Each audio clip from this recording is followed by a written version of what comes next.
All right, hey YouTube, this is a what's that deck called? Mighty Morphin Power Rangers, Quantum. Super Quantum Power Rangers. He's gonna give us a deck profile. What's your name? Morgan. Morgan. This is his deck profile. All right, so start up with the monster lineup. All right, so first off, Triple Alpha. He is like your boss of the deck. You tribute him, and you get to reveal 3. Your opponent picks one at random and gets special summon. The other 2 go to your graveyard, so you get your effects off. That's a plus, right? That's yep. a duality. He also has another effect that if he's on the field with your Super Quantums, you can target one of them, and all the monsters you control become that level. So he's good for exceeding too. All right. Next up, 3 Blue Layer. Blue Layer is your Stratos. He lets you search. When he hits the graveyard, he lets you bounce up to 3 of your Super Quant cards back into your deck. So that's super useful if you're running out, and it's like a completely recyclable XYZ cycle. Next up, 3 Green Layer. Green Layer, when it's normal summon or special summon, lets you special summon one from your hand. So it's kind of decent. He's just there. He's good for rank 4 plays, and when he hits the graveyard, you can toss one of your Super Quants to draw another card, and you can use the Super Quantum effect in grave. Big Boss, your Red Ranger. So Red Layer, when he special summon, lets you add one back from your graveyard to hand, and when he hits the graveyard, he lets you special summon a different one of your Super Quant monsters, but you're not allowed to use its effects. Overall, he's probably the best card in the hand in the deck. You kind of just use him to recycle himself. I'm playing 2 Summoner Monks. Summoner Monk's good because in opening plays, since you're going for mostly Super Quant monsters, you want something to kind of stop summons. He can go into Dark Law. He's also extremely useful if you have extra spell cards to search for your Green Layer, and then special summon one from your hand. I'm playing 1 Turtle, Electromagnetic Turtle. Why are you playing him? I'm playing him just as kind of like, I'm not really sure what I want to do with him yet. He's just a good card. If he's in your graveyard, you can call the Haunted him, then end your opponent's battle phase. He'll stall out a turn for you if you're playing a deck that goes off on attacks and you don't have a lot set up. So he's just a good card to have in there for stalling out. Next up, your field spell, Magna Carrier. This is the most wrecked card. Basically what you do is while you have this on the field, you discard a card and you get to target one of your Super Quant monsters and then exceed summon a Super Quantal monster that's the same rank as level and attribute. So like red goes into red layer, blue goes into blue layer, green into green. And then if you have all 3 on the field, you toss the field spell and it lets you special summon your big guy. Next up, 3 E-Telly, searches for blue layer, super useful. Best card in the deck? Close to. Yeah, close to. I don't know, Magna Carrier might be the best card in the deck just because of how wrecked it is. Triple Reasoning, because honestly, if someone hits you with Reasoning and they send one of your Super Quants to the grave, you're just going to get an effect anyway. And if they miss and you get into the field, it's plus to play it. It's a free special summon unless you kind of go off. 2 Terraformings to search for your Magna Carrier. It's not always super consistent, but between Blue Layer and Terraforming, you should be able to at least get a Magna Carrier to your hand, and you can use this if you have Summoner Monk to toss and bring out other cards if you already have a Magna Carrier. 1 Wonder Wand as a tech-in, just because I like the advantage of drawing 2 cards and then tossing my Green Layer to the graveyard, and then dropping 1 and then drawing another card. He's a spell. Wow, they're all different types? Yeah, so you got Spellcaster, Psychic, and Warrior. That's cool.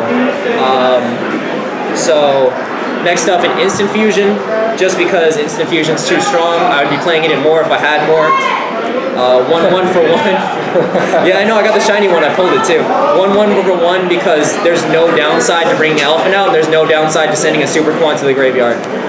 Foolish Burial, because sending Red Layer to graveyard, you can activate his effect to special summon. You can do pretty much anything using this card. 1 Raigeki, because staple. I'm playing 1 MST and 1 Twin Twisters. I'm not sure if these are going to stay, but for right now I like the kind of variety they add. And then into the traps, I'm playing 2 Call the Haunted, because just having the monsters, since they're going to be in your graveyard, it's super plus to bring them out and get their effects. And during Euro end phase, I can bring them out, add effects. I can use Blue Layer to add a card to hand so I can go off on the next turn. I'm playing 2 Magna Slayer. This card is wrecked if you get your big guy out. You attach it to him, he gains 1200 attack, and then you detach it, and he can attack 3 times. Yeah. What? They gain 100 attack per rank. Wow. So you can attach to any one of your guys. You got the big guy here. You've got the red, the green, and the blue. The blue you're not really going to use for attacks, so there's not really a chance of you using this on him except for like defensive purposes. But basically the whole point is to get it onto this guy and then attack for like 12,000 damage. That's game. Yeah, pretty much, right? Even with Upstart Life. Exactly, yeah. If you decide to play it, I don't know if you play it. I don't play it yet, but I might. The consistency is kind of an issue. But Torrential Tribute at 1, Fiendish Chain at 1, and Bottomless at 1. I would be playing like a Solemn. I was playing a Solemn Scolding, but I like the Bottomless because it allows me to easily go into my Rafflesia plays. And Rafflesia is just a good stall out card. Like I said, you use the 2 Summoner Monks to go into your Nightmare. And then as for the rest of the extra deck, I'm playing Norden, 39 Utopia, a 101. Why Utopia? Honestly, I just like Utopia. It's especially if you're playing a deck Lightning's coming out soon, so. Yeah, you're gonna have a lot of Utopia cards that are gonna be good with this. So like rank up cards, it's easy to bring him out, and he's still a good stall card because a lot of decks, if you don't have something to get out of him, he can stall you for a turn. Other than that, I'm just playing a second version of the big guy because he's too easy to bring out. Also, the big guy, when he gets sent to the grave, lets you special summon each of these guys from your graveyard. So basically, he dies, these guys come back out, and then you can, if you have another Magna Carrier, you toss Magna Carrier, you bring him back out. So that's why I'm playing 2. He's pretty reusable. I'm doing 3 of the red layers, or the red layers. What's the red layer do? Can you explain what they do? Of course. So red layers, once per turn during either player's turn, I detach 1 and I can pop a monster on the field. So like a Dreas or the sword? Yeah, but better because he's during either player's turn. So green layer, which I'm playing 3 of as well.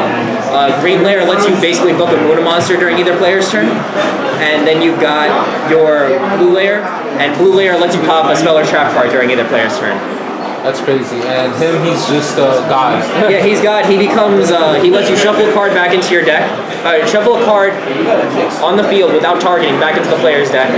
He is unaffected by all non-super quant effects, and he also, at 6 or more, he doesn't let your opponent add cards from the deck to the hand by card effects.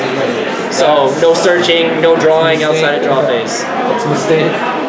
That's better than Towers. Yeah, he's like a draw and lock bird, but yeah, way better. Broken. Is there anything else you want to say about the deck? I really like the consistency. I mean, like, you can bring out this guy almost every time first turn. It's just, it takes a lot of paying attention. Yeah. And other than that, it's just super fun to play. What do you see the power level of the deck as, like from 1 to 10 in competitive play? In competitive play, probably like a 6 or a 7. Like, it's really strong late game. Like a lot of cards like Satellar Knights and Black Wings, this puts them a really good fight against. But like overpowering, like I went up against CDs with this and they just kind of walked through me because I didn't have enough to set up first turn. But if you can set up and stall out first turn, you can win second turn. Really? That's crazy. Just because you bring out, like, even if you just bring out this guy, swing 3 times. Also, there is one limitation on these guys, is that if they don't have Exceed material, they can't attack. But if they're equipped with their guys, so like if green layer's under green layer, I can add a super quant monster from my hand or the field underneath it as an Exceed material. That's cool. So basically you just do it to give him names. They're good cards for just playing, like, especially against like Black Wings. Like when I was playing Black Wings yesterday, I brought this guy out. The guy brought out Chris. I Book-a-Mooned him, and he wasn't able to special summon his other cards like Gale or whatever. Not my Black Wings. Not your Black Wings, okay. But yeah. Well, we'll see. We'll see. I want to duel the deck soon, hopefully, in the tournament. So that's basically it, guys. Looks good. All right. See you, YouTube.